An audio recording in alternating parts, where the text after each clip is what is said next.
अस्सलामुअलैकुम फ्रेंड्स, अगर आप मेरे चैनल पर पहली बार आए हैं तो प्लीज़ मेरे चैनल को सब्सक्राइब कीजिए, कमेंट कीजिए। बावन भाई ने ईमानदार को नक्शा दिखाया।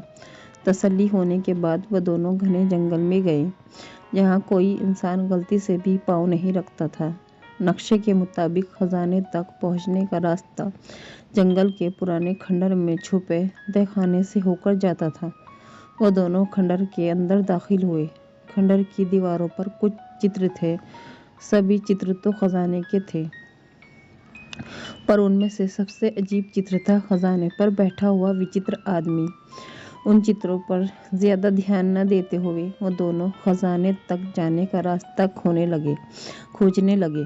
उन्होंने उस वीरान खंडर का कोना कोना छान मारा, पर उन्हें छुपे हुए तहखाने का रास्ता मिला ही नहीं रहा था।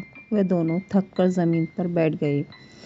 बावन भाई ने एक बार फिर से नक्शा खोला और उसका ठीक से निरीक्षण किया, तो उसे नक्शे में छुपी हुई वह आकृति दिखाई दी जो पूरा ध्यान लगाकर देखने पर ही दिखती थी।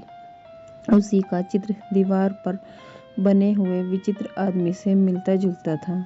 फिर बावन भाई ने उस दीवार के चित्र पर हाथ फेरकर तलाशना शुरू कर दिया। तभी बावन भाई के हाथों को उस चित्र पर एक छोटा सा पत्थर महसूस हुआ, जो थोड़ा बाहर निकला हुआ था। वो पत्थर उसने ताकत लगाकर अंदर को धकेला। फिर उसी चित्र के सामने जमीन पर तहखाने का गुप्त दरवाजा खुल गया। इनामदार ने साथ में लालटेन लाई थी। बावन भाई ने लालटेन जलाकर अपने हाथों में ले ली और वो दोनों धीरे धीरे तहखाने की सीढ़ियों उतरने लगे। सीढ़ियाँ काफी नीचे तक जाती थी और उन सीढ़ियों पर ऊपर की तरफ चढ़ते हुए ढेर सारे नरकंकाल और मशाले दिखी। दोनों को ऐसा लग रहा था उन सभी इंसानों ने सीढ़ियों पर ही दम तोड़ दिया था।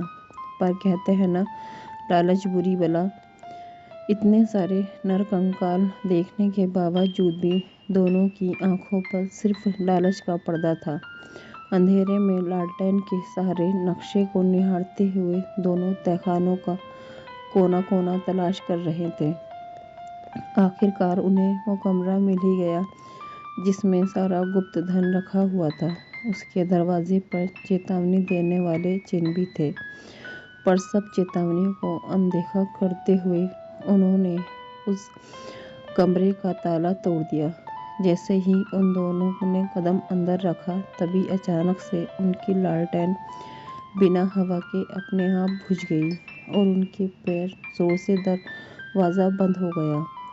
उन्हें किसी के मंत्र पढ़ने की आवाज़ आने लगी। अब डर ने उनके मन में जगह बना ली थी। वो दोनों वहाँ से भागना चाहते थे। वे दरवाज़ा पीटने लगे, उसे खोलने की कोशिश करने लगे, पर वहाँ से जाना उनके हाथ में नहीं था। वापस लौटना सिर्फ जोखिम के वश में था।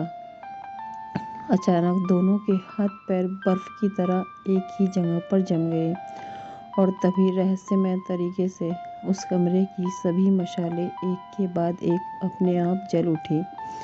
फिर उन्हें दिखाई दिया जो खजाने पर पहरा दे रहा था। जोखो ने इनामदार को देखते ही उसके सिर पर धड़ से अलग कर दिया और कहा कि इससे लालच की बदबू मुझे कब से परेशान कर रही थी।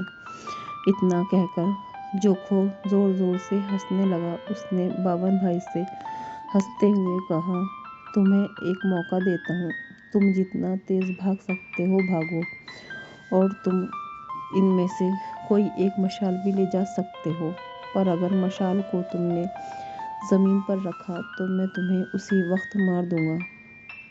बावन भाई डर के मारे कांप रहा था। उसने एक मशाल उठाई और उसके पीछे दरवाज़ा खुलने के साथ ही वह जी जान लगाकर बाहर भागा। जब सीढ़ियों से डर के मारे ऊपर की तरफ भाग रहा था, तब सीढ़ियों पर इतने सारे नरकंकाल मौजूद थे कि उनमें से ही किसी एक कंकाल में पैर अटककर बावन भाई सीढ़ियों पर गिर गया और उसके हाथ से मशाल छूटकर जमीन पर गिर गई। फिर अगले ही पल जोखों ने वहां प्रकट होकर उसकी जान ले ली और उन कंकालों के ढेर में एक और लालची कंकाल जमा हो गया। फ्रेंड्स, आपको मेरी कहानी कैसी लगी प्लीज़ कमेंट में बताइए और मेरे चैनल को ज़्यादा से ज़्यादा सब्सक्राइब कीजिए। शुक्रिया। अल्लाह हाफ़िज़।